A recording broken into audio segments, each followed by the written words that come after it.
Hello, everybody. This is Margaret Harris welcoming you to our WHO press briefing from Geneva. Thanks for your patience on this Friday, July 10. Today, we want to tell you about something really exciting, a new and exciting initiative called the Access Initiative for Quitting Tobacco to help over 1 billion tobacco users quit and reduce the risk of COVID-19. The lineup will be led by, of course, the WHO Director General, Dr. Tedros Adhanom Ghebreyesus, followed by Her Royal Highness Princess Dina Mired of Jordan, the President for the Union for International Cancer Control and a global advocate for tobacco control. She will be followed by Mr. Thibaut Mongong, Executive Vice President, Worldwide Chairman, Consumer Health for Johnson & Johnson. And then after hearing about this new initiative, we'll move to our regular COVID-19 press briefing. So without further ado, I'll hand over to Dr. Tedros to begin proceedings. Dr. Tedros, you have the floor. Thank you, Margaret. Good morning, good afternoon, and good evening. Today, WHO is launching the Access Initiative for Quitting Tobacco, which aims to help the world's 1.3 billion tobacco users quit during the pandemic. This initiative will help people freely access the resources they need to quit tobacco, like nicotine replacement therapy and access to a digital health worker for advice. Smoking kills 8 million people a year, but if users need more motivation to kick the habit, the pandemic provides the right incentive. Evidence reveals that smokers are more vulnerable than non-smokers to developing a severe case of COVID-19. The project is led by WHO together with the UN Interagency Task Force on Non-Communicable Diseases and brings together the tech industry, pharmaceutical, and NGO partners like PATH and the Coalition for Access to NCD Medicines and Products. We thank our first manufacturing partners, Johnson & Johnson Consumer Health, who donated nearly 40,000 nicotine patches.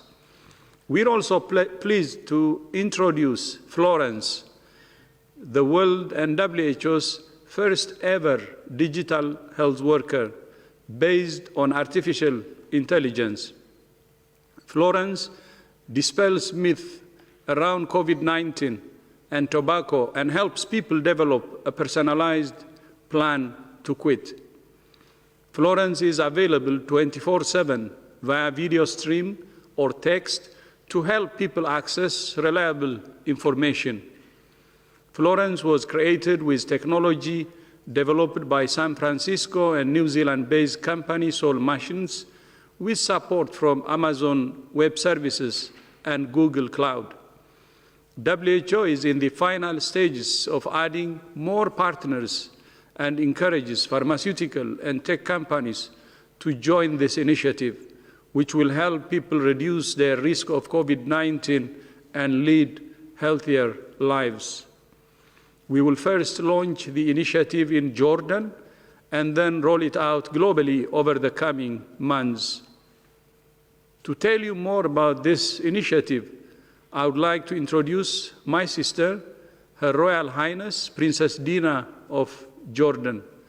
Princess Dina is a longtime friend, the President of the Union for International Cancer Control, and a lifelong advocate for global tobacco control.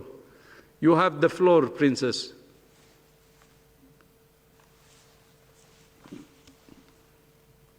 Can you hear? Thank you, Dr. Tedros, for this innovative and life-saving initiative. COVID-19 has required us all to don masks, and yet, ironically, at the same time, it has unmasked too many uncomfortable truths.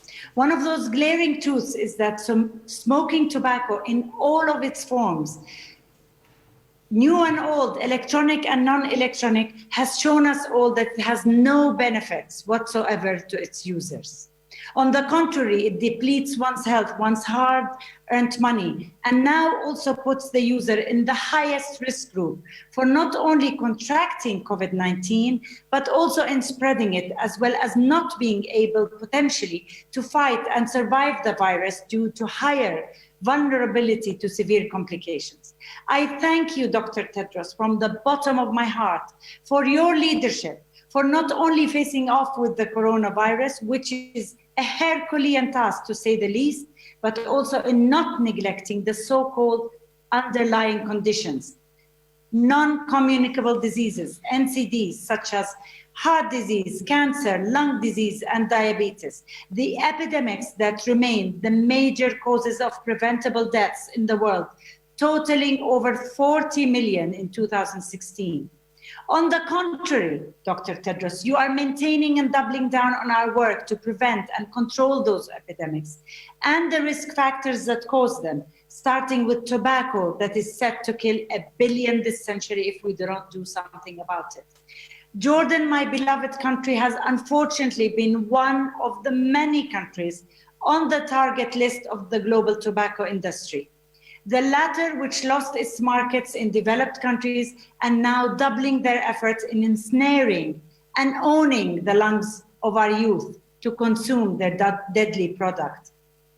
According to a national survey in 2019, tragically, this has resulted in the deadly statistic of 82.5% of our men over 18 using tobacco or e-cigarettes, one of the highest rates in the world. And 60% of our youth between the ages of 13 to 15 are addicted to smoking. Not only does this impact families and communities, but it costs the country a great deal of money. In 2015, smoking cost Jordan 1.6 billion Jordanian dinars, including money spent on tobacco and smoking-related diseases like cancer and other NCDs. That is why I am beyond pleased that Jordan will be the first country to launch the Access Initiative for Quitting Tobacco. This emphasizes the fact that smoking addiction is a disease that needs to be treated, thus destigmatizing smokers who often feel blamed and shunned for their own addiction, despite the fact that we all know that most users are victims of the tobacco industry's well-known tactics to trap the youth before they reach maturity and adulthood. This initiative will also help Jordanians access the information and tools they need to quit. I hope Florence speaks Arabic, by the way, but also offers them the nicotine replacement therapies and medications necessary to aid them in their journey of quitting and starting to lead healthier lives. Jordan is a proud party of the Framework Convention on Tobacco Control and has a strong group of grassroots NGOs fighting for tobacco control. I might say most of them are women, just an FYI, that is shaking the status quo and improving step by step the enforcement of the law in Jordan. Just last week, the government of Jordan adopted a ban on smoking indoors in public places. The link between smoking and COVID-19 make it essential for governments to pass comprehensive tobacco control laws that will protect the health of their people during this pandemic and beyond. We must do better with this new initiative. The government can show that Jordan is invested in strengthening tobacco control measures and saving lives by implementing proven measures based on FCTC and WHO's Empower, like banning tobacco use in public spaces. I would like to thank WHO again, and for you, Dr. Tedros, personally, for leading this innovative initiative, and all of our partners for their support, including Johnson & Johnson, for the significant donation of nicotine patches. This will help thousands of people overcome their addiction to nicotine and support them in their journey to a healthy life and free of addiction. Thank you, Dr. Tedros, again, for your leadership. We are so proud of you, and we are thinking of you day in, day out for all your efforts on fighting the COVID-19 and on making sure that we don't lose ground on all the gains we did in public health. Thank you for everything. And yes, I feel so honored that you also call me call me your sister and a friend, and I feel the same way. And thank you for Johnson & Johnson. Thank you. Thank you so much, Princess Dina, for those really powerful words and the great news about the actions being taken in Jordan on tobacco control, and also for your support for the work against COVID-19. I'd now like to introduce Mr. Thibaut Mongong, the Chairman and the Executive Vice President, my apologies, Worldwide Chairman, Consumer Health for Johnson & Johnson. Mr. Mongong, you have the floor. Yes, hi everyone, and we are very, very pleased to be joining you today for this important event. At Johnson & Johnson, we are committed to change the trajectory of health for humanity, as we all are today. And this initiative will really help people quit smoking. This is a very important public health milestone. It was made possible through the close collaboration between public and private partners.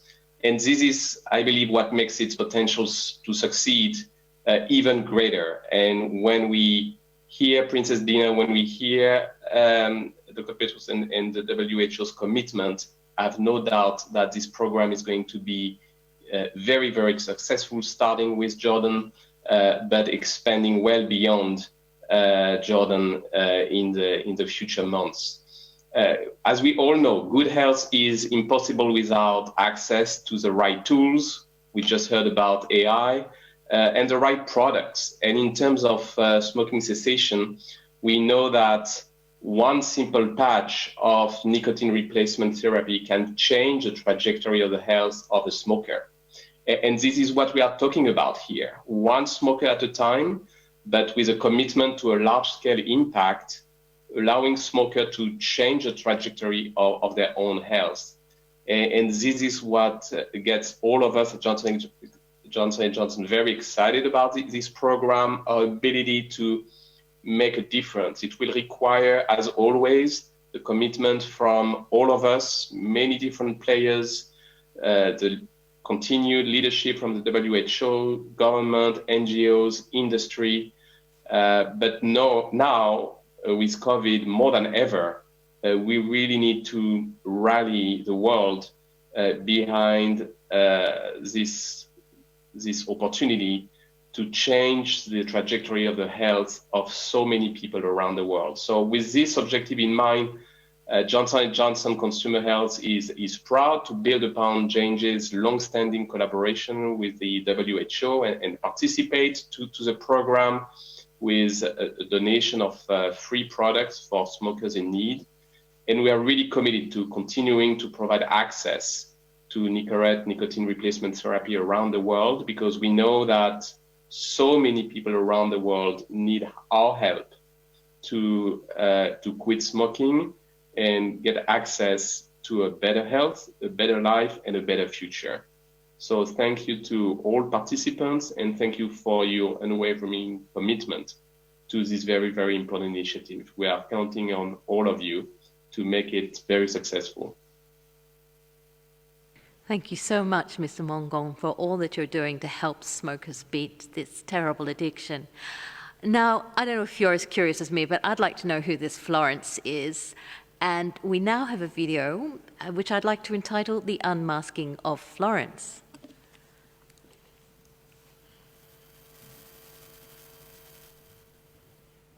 Between tobacco or nicotine in the prevention or treatment of COVID-19. Nicotine replacement therapies, such as nicotine gum and patches, are designed to help smokers quit tobacco.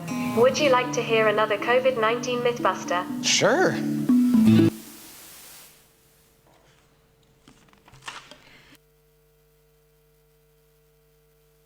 Microphone, please.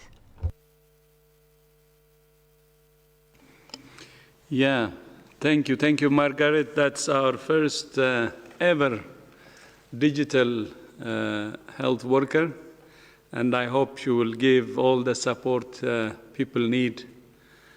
And she is available 24/7, as I said earlier. Again, thank you so much, my sister, Princess Dina, and also thank you to Dr. Mongong.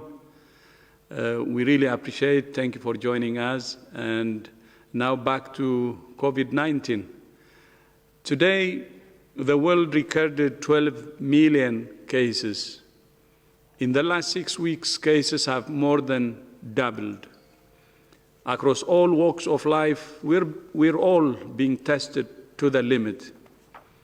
For those in poverty with little or no access to quality health services, it's not only COVID-19 that threatens lives and livelihoods. Other diseases like measles, polio, and malaria all thrive when immunization is paused and supply chains for medical supplies are interrupted. WHO continues to work with partners to ensure that the poorest and most marginalized are prioritized. That means restarting routine immunization and ensuring that medical supplies reach health workers across the world. There is a lot of work still to be done. From countries where there is exponential growth to places that are loosening restrictions and now starting to see cases rise. We need leadership, community participation, and collective solidarity. Only aggressive action combined with national unity and global solidarity can turn this pandemic around.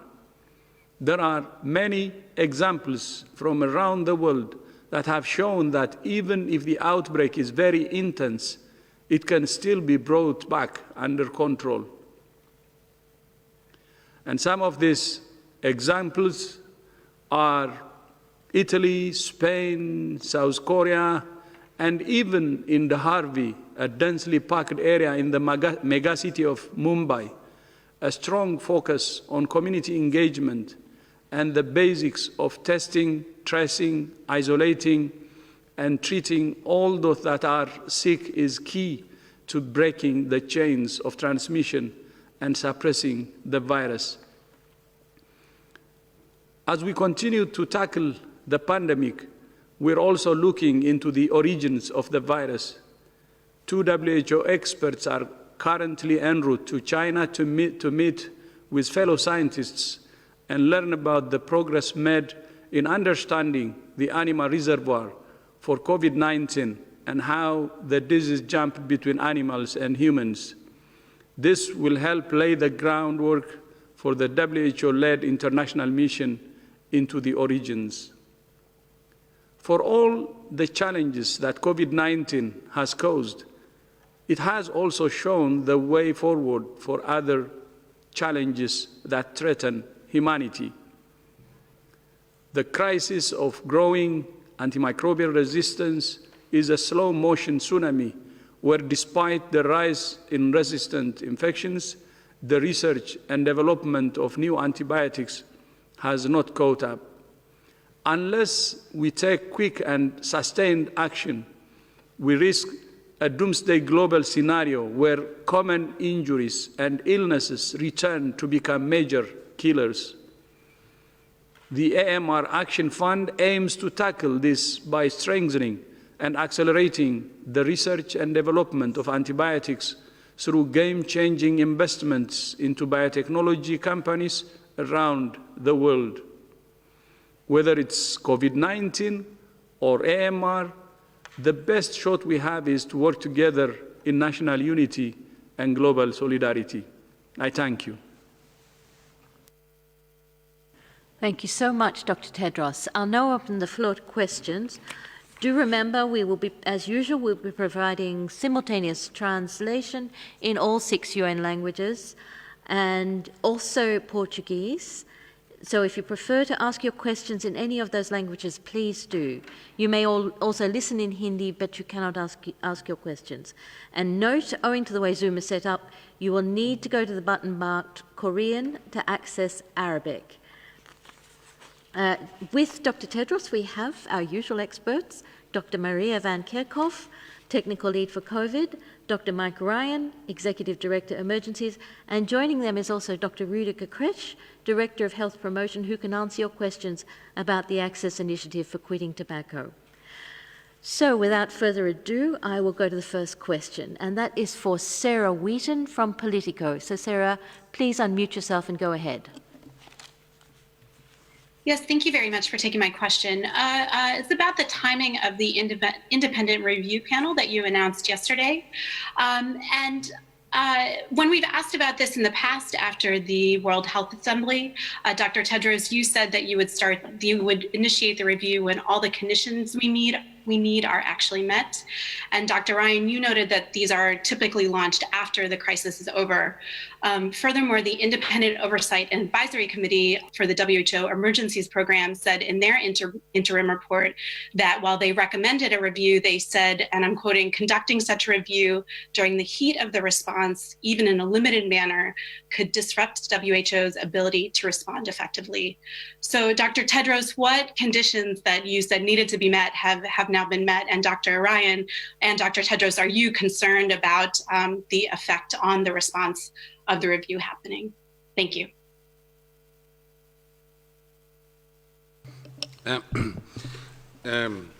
Yes, I can begin. Well, first of all, we're very used to, certainly in the emergencies program in WHO, of a constant process of operational review, both during and after events, and that's reviewing how our operations are running so we can improve those operations. So that's a very important part of our DNA in terms of optimizing the impact that we have at country level.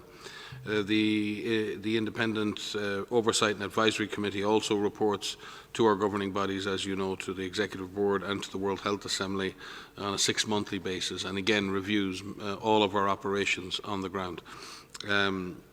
This evaluation that has been mandated by the World Health Assembly, asking the Director General to carry out an independent evaluation, that is the will of the member states of WHO. We believe that it has been constructed in good faith to learn the lessons that we're learning so far. It is presented as both a process of gaining interim learning from the response so far, and therefore the first part of the review is to gain and learn about the response, how we have all performed in this at global and national level, and how we can learn to optimize the response going forward. However, obviously a review of this nature, and with the seniority of the panel members or the panel chairs, will work with the member states now to identify further panel members to join that panel, and it will be they that will set the pace for that review, and they will consult with the member states. Again, they will consult and work with the Director General to ensure that the pace and nature of the evaluation does not interfere with the day-to-day response. And I trust, given the seniority of the two wonderful leaders that have been chosen, I believe they and the panel members, the member states and the Director General of WHO will find the appropriate pace and the appropriate approach that will allow us both to learn the lessons of this response at all levels, but at the same time not to interrupt or disrupt what is a very important pandemic response right now.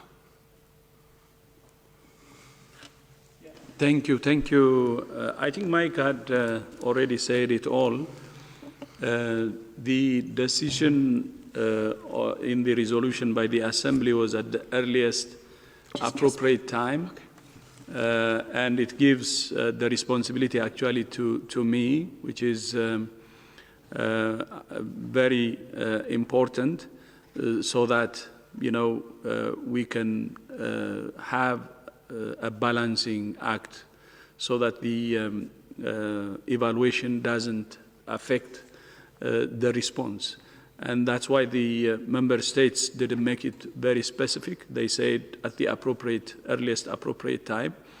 And we felt that starting it now can really help us to understand, as we respond, how the whole response is happening.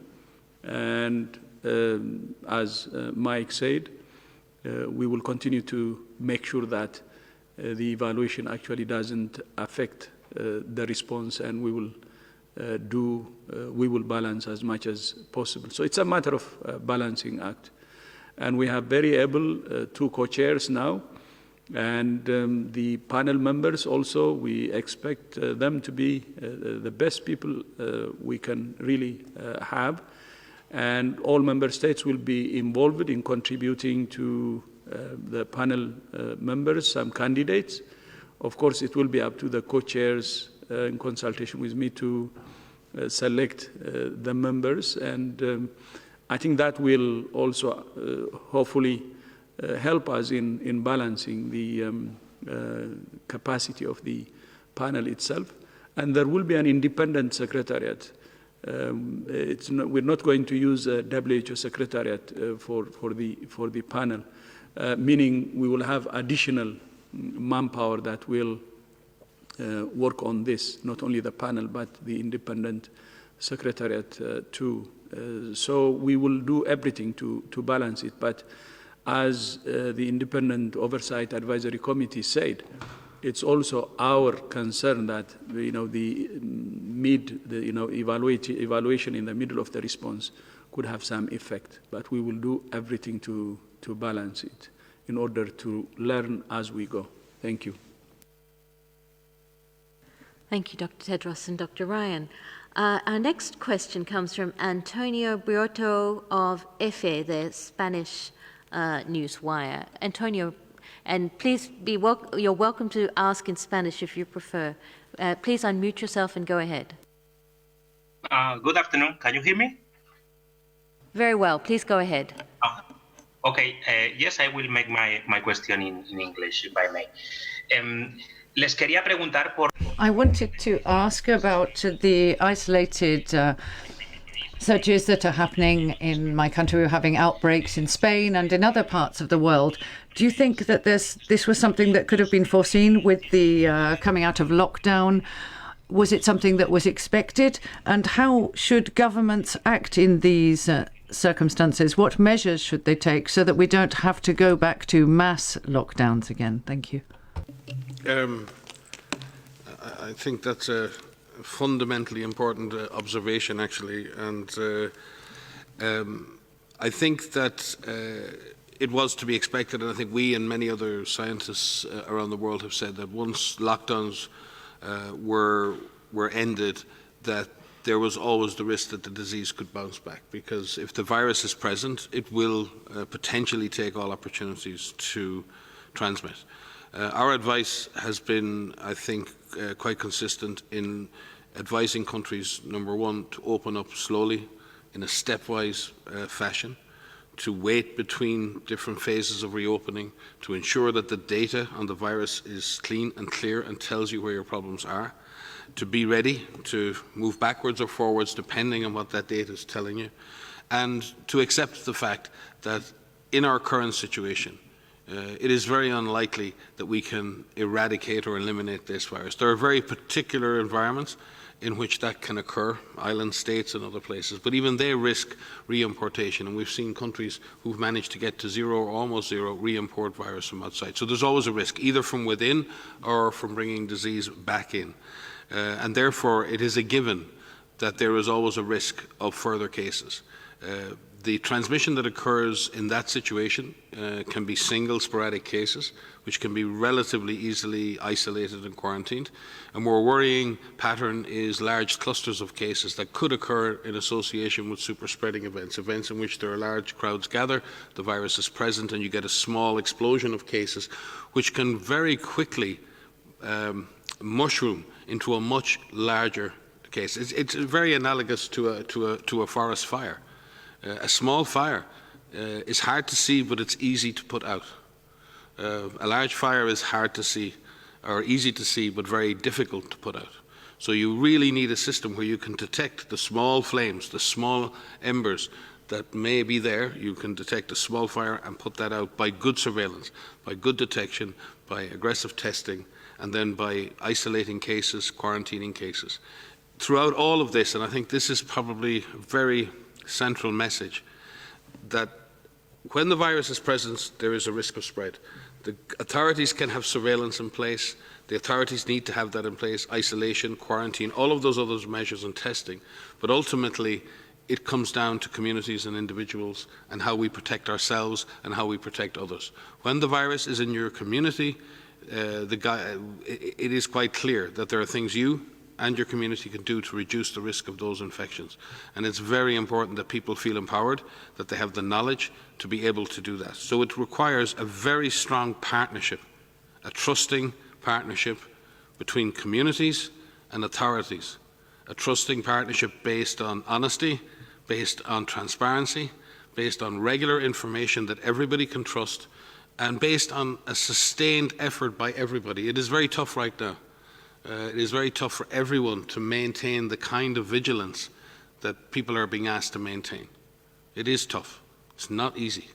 But we have to be able to sustain that. So if we want to avoid, after a lockdown, having major epidemics, we need to watch out for the small clusters, and we need to extinguish those clusters quickly. We all need to remain vigilant. We need to remain vigilant with our physical distancing, with our hygiene, with mask wearing in the appropriate settings. In that situation, we can potentially avoid the worst of having second peaks and having to have to move backwards in terms of lockdown. It is also, and you've seen this in a number of countries, are managing to deal with clusters and with flare-ups by having limited geographic lockdowns, locking down small areas in order to contain the disease. And I think it is a matter of scale. Countries can and should be able to contain the disease through those measures. We all want to avoid whole countries going back into total lockdown. That is not a desire that anybody has. But there may be situations in which that is the only option. But this is a fundamental question right now for everyone, for every community, for every society. It is going to require sustained effort. It's going to require a lot of trust. It's going to require clear messaging. It's going to require a huge investment in sustained public health effort and a massive investment in community empowerment and the capacity of us as individuals in our communities to act and to stay safe. Maria, you may want to add. Thank you, Mike.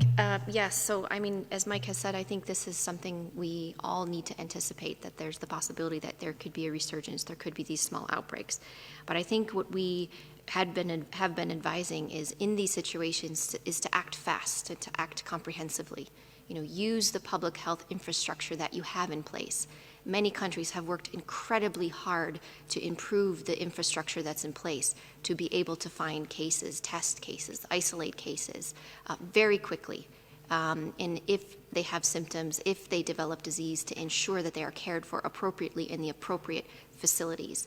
To put contact tracing to the test, carry out contact tracing as comprehensively as possible, quarantine the contacts so that you break those chains of transmission.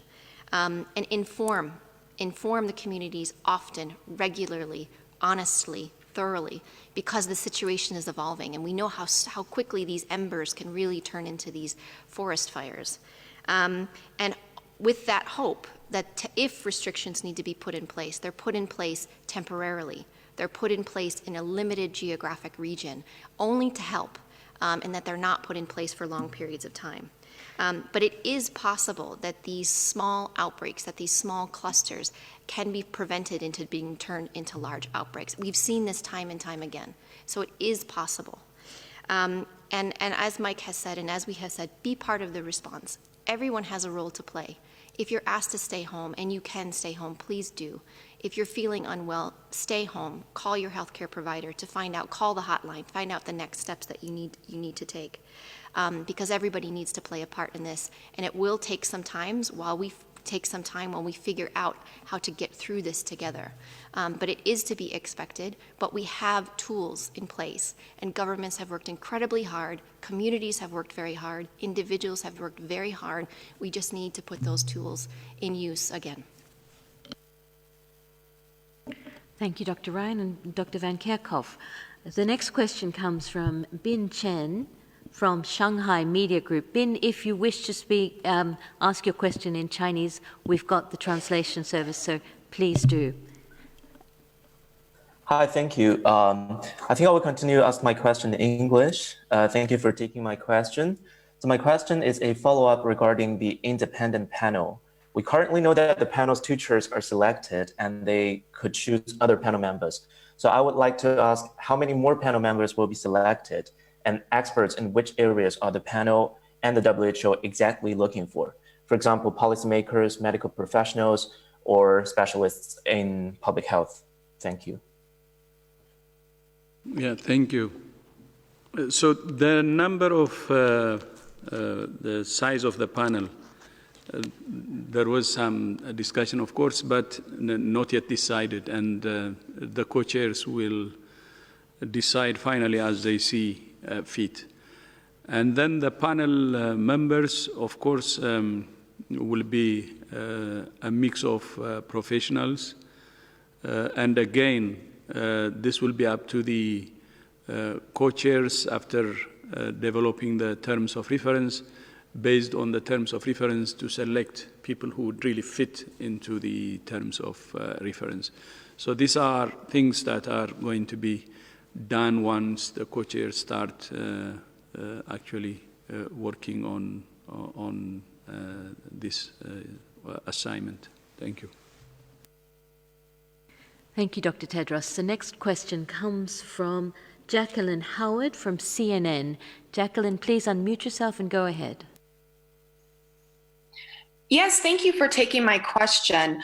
I wanted to ask, we've noticed reports circulating about a pneumonia in Kazakhstan that may be, quote, deadlier than COVID. That's what some of these reports are saying.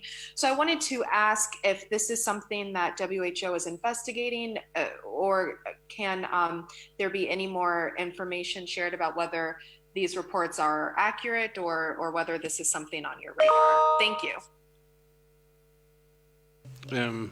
Yes, this is certainly on our radar, and we've been tracking COVID-19 across all of Europe, and particularly in the Central Asian republics, including Kazakhstan.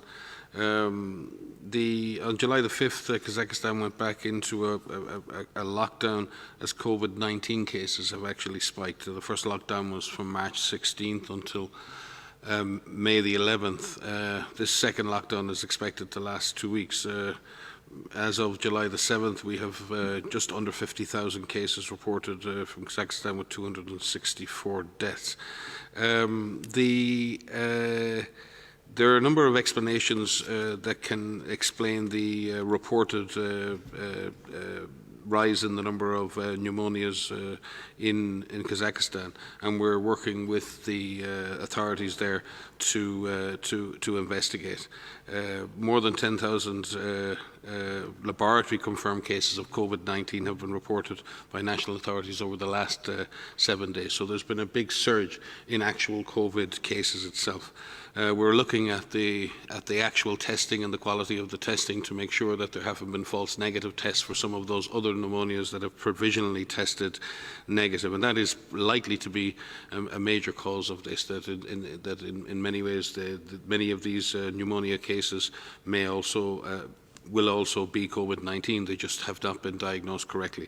But again, that remains to be seen.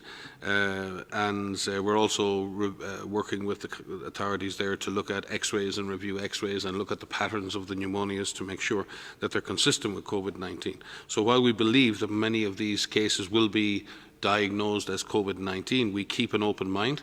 We're working very closely with authorities. Our team on the ground is working very closely with the authorities there to track this and ensure that that is the case. There are clusters of atypical pneumonia can occur anywhere in the world at any time. It can be caused by diseases as wide-ranging as Legionella, chlamydia, influenza, and other things. So there are always other potential causes for clusters of atypical pneumonia, and we always keep an open mind until we have definitive diagnosis. But the upward trajectory of COVID-19 cases in the country would suggest that many of these cases are in fact undiagnosed cases of COVID-19. But as I said, we keep an open mind until we have an absolute confirmation of the diagnosis of these clusters. Maria? Thank you, Dr. Ryan. And now we have a question from Helen Branswell from Stat News. Helen, could you unmute yourself and please go ahead? Hi, thanks very much for taking my question. I think it's for Mike.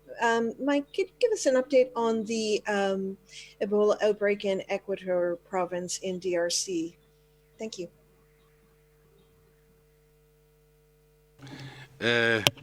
Yes, Helen, I will. And what we'll do is maybe pass to another question. I'll come back on that because I want to give you some numbers. You're a numbers person, so I can give you the general answer, but I can give you maybe a more specific numbers-driven answer in a few minutes. So if you could take the next question, and I'll just pull out the numbers for Helen. Thanks, Helen. So I'll put you at the end of the queue, but we'll definitely come back to you. Okay, so now we have a question from Shoko Koyama from NHK Japan. So Shoko, could you unmute yourself and go ahead? Hi, Margaret. Can you hear me? Very well. Please go ahead. Okay, thank you for taking my question. So my question is regarding the airborne transmission. According to the scientific brief released yesterday, airborne transmission of the virus can occur in health care settings, and some outbreak reports related to indoor crowded spaces have suggested the possibility of aerosol transmission. Based on the evidence you have so far, do you recognize the airborne transmission as a realistic danger in our daily lives? And what's your recommendation to the general public? Thank you. So thanks for the question. And yes, so you've highlighted a scientific brief that we published yesterday on transmission of COVID-19 and the SARS-CoV-2 virus that causes COVID-19. And in this scientific brief, it's not a guidance document, it's a brief which summarizes all available literature and evidence that we have about how the virus is transmitted, when the virus transmits between people as it relates to their infection, and what this means in terms of breaking chains of transmission. We look at droplet, we look at aerosol, we look at fomite, we look at fecal oral, we look at lots of different modes. And our attempt to do this is to consolidate everything that we know about this virus. It's not a systematic review, and there's new literature being published and being released every single day. So this is a living review. We call this a living review, which means it will be updated regularly. Within the brief, we talk about droplet and we talk about aerosol. Your specific question is about aerosol transmission, and aerosol transmission is one of the modes of transmission that we have been concerned about since the beginning, particularly in healthcare settings where there are known to be these medical procedures called aerosol generating procedures, where we know that these droplets can be aerosolized, which means that the particles can stay suspended in the air for longer periods of time.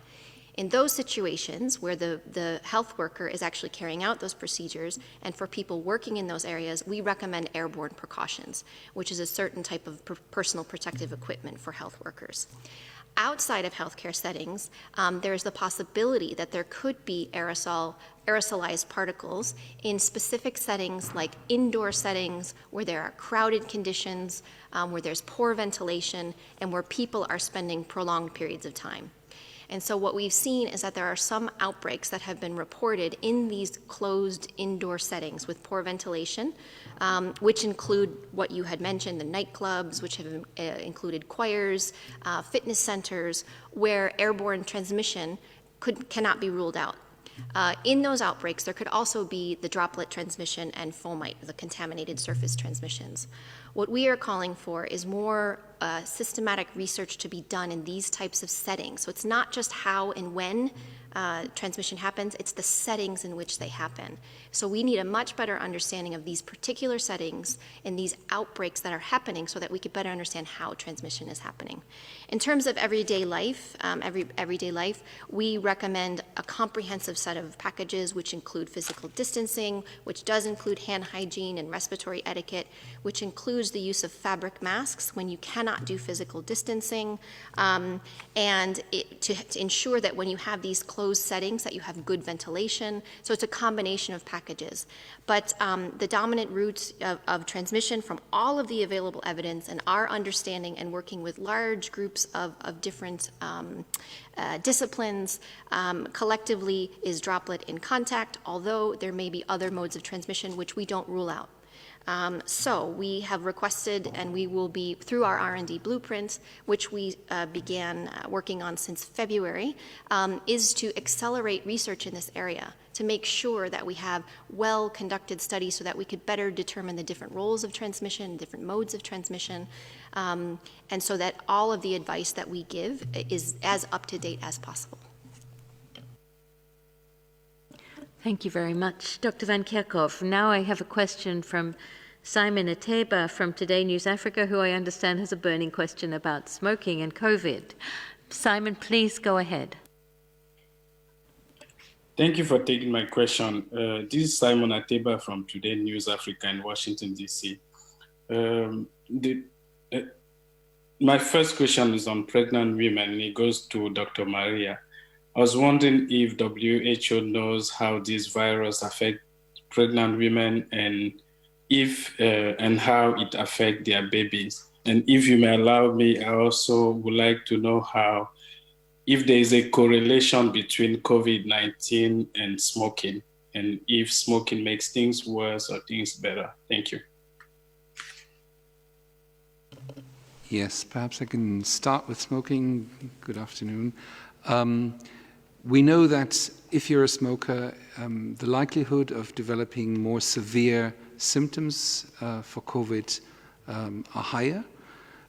We know that the way you can attract COVID is not yet established, whether there's a combination with smoking at all.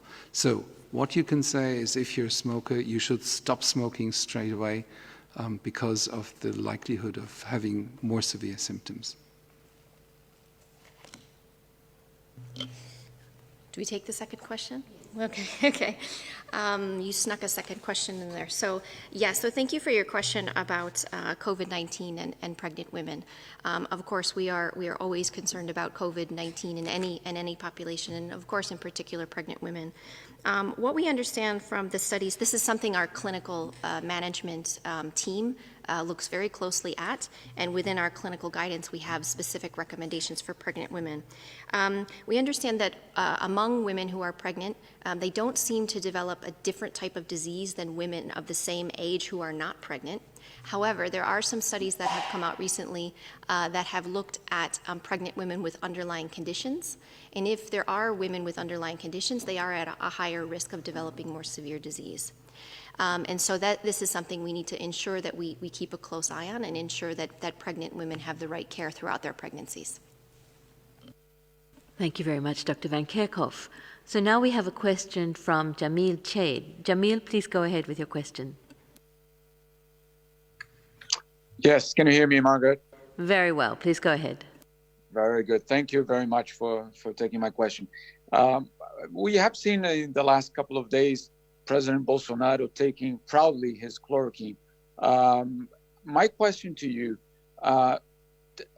did anything change in terms of studies, or are you still sticking to the point that actually this drug, at least so far, has not shown any kind of evidence in terms of science? What is your position in terms of taking chloroquine, not to reduce medical hospitalized days, but as, for example, President Bolsonaro is taking at the moment? Thank you very much. It's difficult to comment on any specific individual use of hydroxychloroquine. And we have said many times previously that hydroxychloroquine should be used in the context of COVID only under strict medical supervision, and we would assume that is the case in this case. The findings regarding hydroxychloroquine for hospitalized patients do not demonstrate differences in mortality, although there are lots of different studies out there, and at present WHO does not advise its use in hospitalized patients on the basis that the drug has not clearly demonstrated the benefit to those who take it. But that is then for individual clinicians to make determinations regarding the use of the drug on an off-label basis. We can only report what we see from randomized controlled trials and other observational studies, and in the end it is for national authorities to determine what the use of the drug is in their context, and it is then obviously for the use of for individual clinicians to decide on how to use that knowledge in the treatment of their patients. Thank you very much, Dr. Ryan. And I now have a question from Gabriela Sotomayor. Gabriela, please unmute yourself and go ahead. Hola, ¿qué tal? Good afternoon, and thank you for taking my question. I would like to know what is the forecast for Mexico at this point in the pandemic. There is an increase in the cases. This week we had more than 6,000 cases a day, and yesterday more than 7,000 in just one day. And we're concerned that many of the deaths are not taking place in hospital. So what is expected?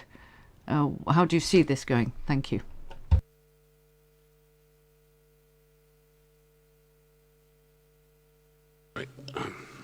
I think it's difficult to predict the trajectory of any epidemic in countries at the moment, but certainly Mexico now has, I think, the fifth highest COVID-19 death toll, and has had record-breaking days in the last week, recording nearly 7,000 cases on a single day, with its total cases now surpassing 250,000.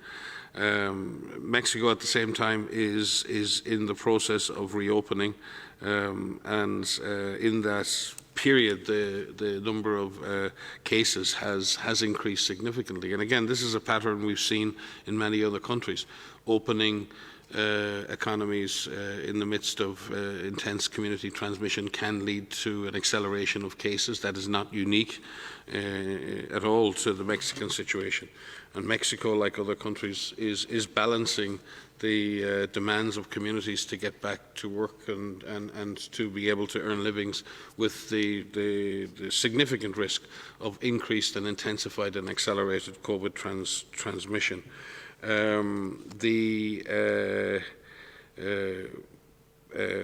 So I think from the perspective of Mexico and other countries in this situation may face increase and a continued increase in cases over time, because as I said in previous intervention today, if the virus is present, if the virus is transmitting efficiently at community level, and communities continue to mix and engage in normal activity, and public health surveillance is weak in that situation, and there's not the ability to identify cases quickly, as Maria has said, investigate quickly, if these two things don't work together in concert, and if you reach a point where the number of cases exceeds the capacity of the public health system to chase down the contacts and cases, exceeds the capacity of the health system to cope with the number of severe cases, then we're right back where we started in February and March, with systems effectively failing in the face of the pressure of the number of infected.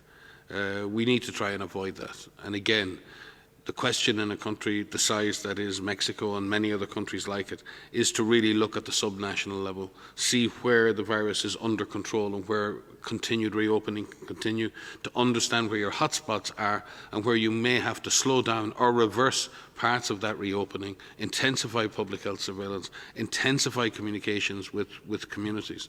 And again, it comes down to a certain extent to trust. There must be consistent, clear messaging on risk from authorities, from leaders and others. We must be honest with our communities about the spread of the disease in our communities. We must communicate that risk appropriately, and we must give people the information they need to maintain proper social distance, to engage in proper personal hygiene, to wear masks where appropriate, and we must support our communities in doing that and consistently message that in an appropriate way.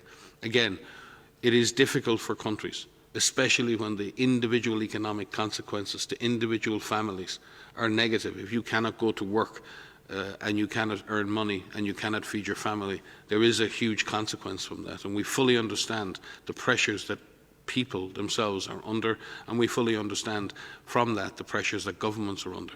But we have to find a way to balance these two important issues. We have to find a way to balance the COVID-19 acceleration against the economic reopening, because it's very, very clear from a number of countries that opening in a situation where you have intense community transmission and weak public health response leads to a difficult situation that may push a whole country back in terms of the progress that it makes. And that is not inconsequential. And blind reopening, not associated with a careful stepwise process based on data, based on open communication, may not lead to where anybody wishes to go in any country, Mexico included. Thank you, Dr. Ryan. The next question is on COVID and smoking. This one comes from Jim Roop. Jim, from Westwood One Radio News. Jim, please go ahead. Oh, hi. Thank you very much. As I look at this question, though, that I typed to you, that I was happy if you would just pass it along yourself. That would have been fine, but I appreciate this. I realize this is one of those stupid questions because I think the answer is obvious, but I'll ask it anyway. The question was, with COVID-19 and smoking, Her Royal Highness said that people who smoke are more likely to contract the virus and also more likely to spread it. So my question was, what's the spreading aspect of it? Is it because the virus can linger in smoke? Is it because of the exhale factor? Is it because when you smoke, you don't wear a mask? And then I realized it's probably all of the above. But if I'm wrong, you can answer it. If not, then I guess, Dr. Mike, you can answer the Ebola and the DRG question. Thank you. I can take you there. Yeah, as I said, it leads to more severe disease, and that is the main cause. And that's why, at the moment, we know that 680 million people want to quit smoking. And we know that 400 million, that's our latest estimate, will try to stop smoking. And that's the good news. And with today's initiative, we hope that we will be successful in really helping 20 million to succeed in this. So that's actually the final estimates that we have.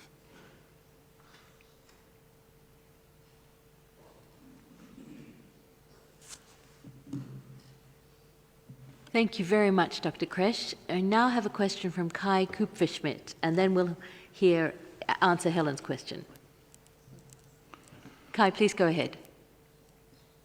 Thanks. Actually, my question has already been asked, so let me use the chance to just ask about how the way forward is looking in terms of treatments. I mean, we obviously, have some negative results on some experimental treatments. Is it becoming clearer what the next ones are that need to be tested? Because I think we're kind of getting to that second phase.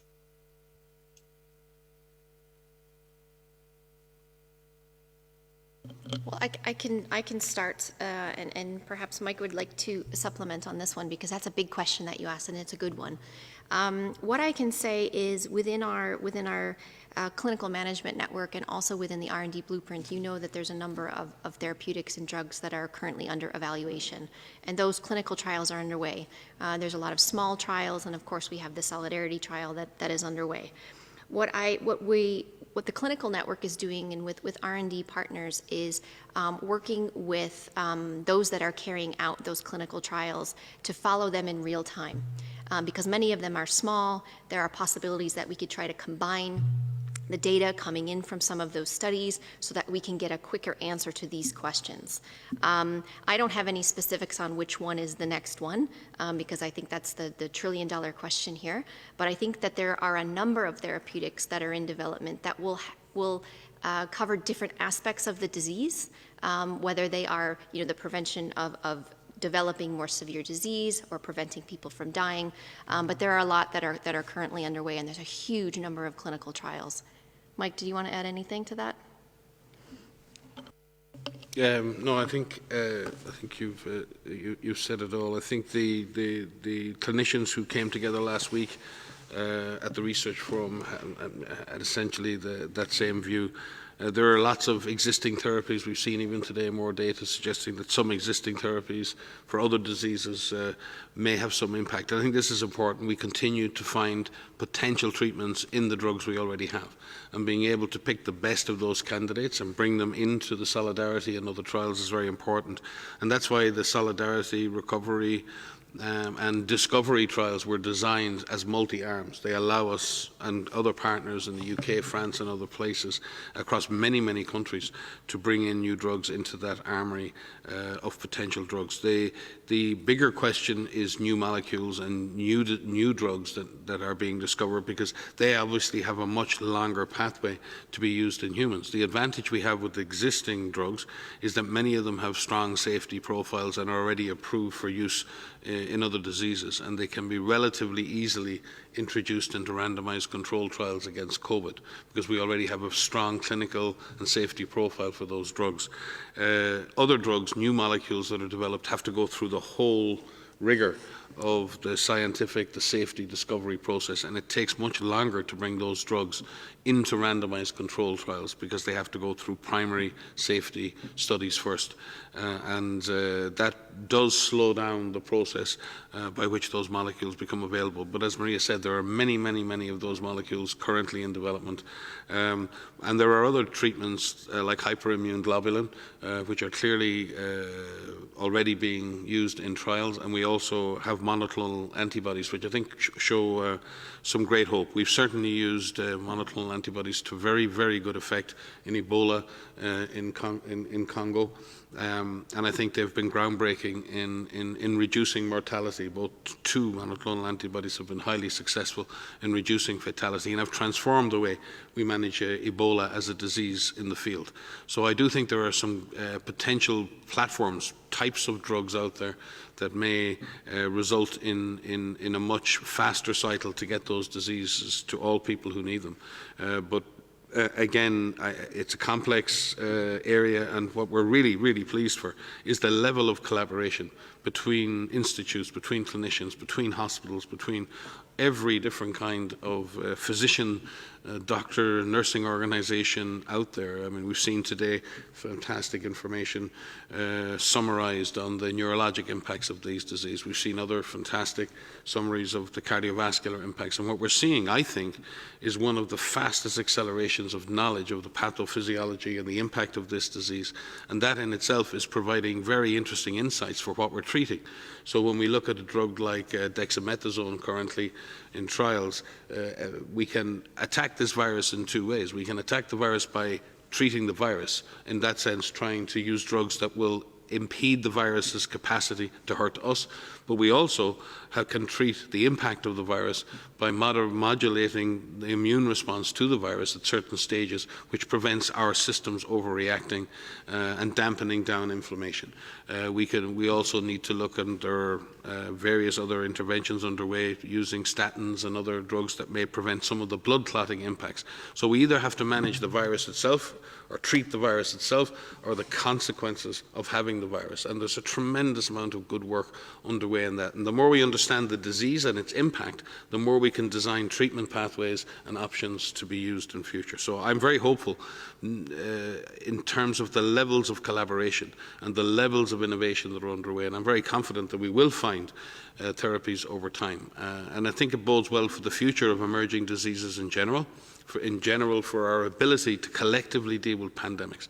One of the most important things in dealing with a new disease is to gain an understanding of how that virus or how that disease operates in the human body, and understand how it impacts human organs, how it spreads, and how it affects the immune system. The more we understand that, and the more rapidly we understand that, the more we create the space for the innovators in the pharmaceutical and the pharmacology side of things to develop the countermeasures that we need. So I'm actually, while we're desperately needing more therapies, I believe the world probably at this point could not be doing more collectively in order to develop those countermeasures that we need.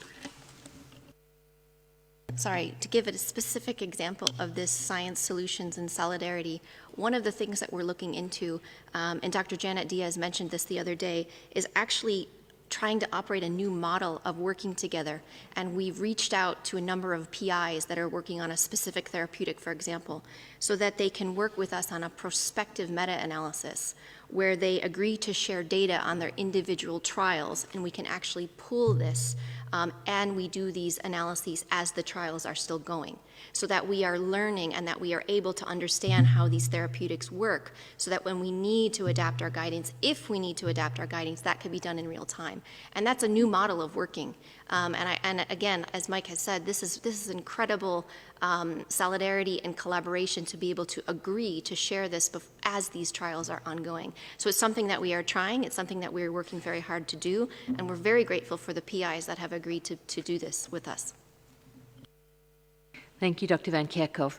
So we're well over the hour, and I'd like to update the numbers for Helen Branswell offline, if that's okay, Helen. I'll be in contact with you. I'll just hand over to Dr. Tedros for any final words. Thank you, Margaret, and thank you to all for joining, and see you on Monday. Thank you.